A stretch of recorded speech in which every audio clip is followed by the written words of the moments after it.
मझे मझे जो भाव में सिक्यूरीटी दृष्टिकोण जो जो समस्या जो किसी दुर्वृत्त जदि चाहिए कौन सिक्यूरीटी ब्रीच करने निश्चित भाव में आईनगत पद्धति जहाँ नवा कथा नियाजिबो कठोर कार्यानुष्ठान भी नियाजिबो। भुवनेश्वर कटक पुरी ये जो अंचल गुड़िक प्राय प्रवासी भारतीय मानकर विभिन्न जगह को जीवाई जो व्यवस्था होती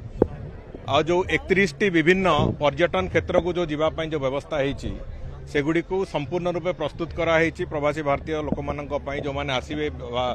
भारतीय मूल वंशोद्भव जो मैंने विभिन्न जगह अच्छा से आसवे और ओडिशा प्रदेश आतिथ्य देखिकी जी से संपूर्ण रूप में प्रस्तुत अच्छु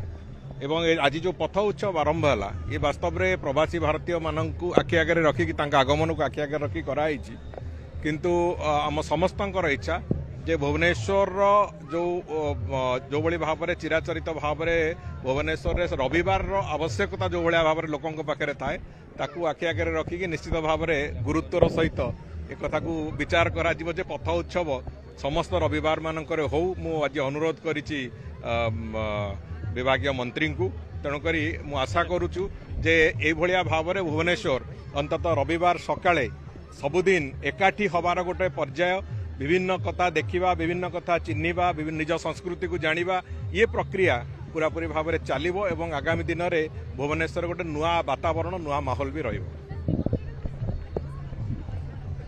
श्रीमंदिर रे प्रवासी भारतीय लोक माने जो माने जिबे जो माने गाइडेड टूर रे जिबे जो मानकु हमर जो व्यवस्था करिके जो मानकु निया जिवो से मानकर दर्शन जेमदी संपूर्ण सुरुखुर रे हबो से बाबद रे सब प्रकार व्यवस्था करा होची एवं से माने भलरे दर्शन करिबे महाप्रभु को से व्यवस्था भी करा जाउची।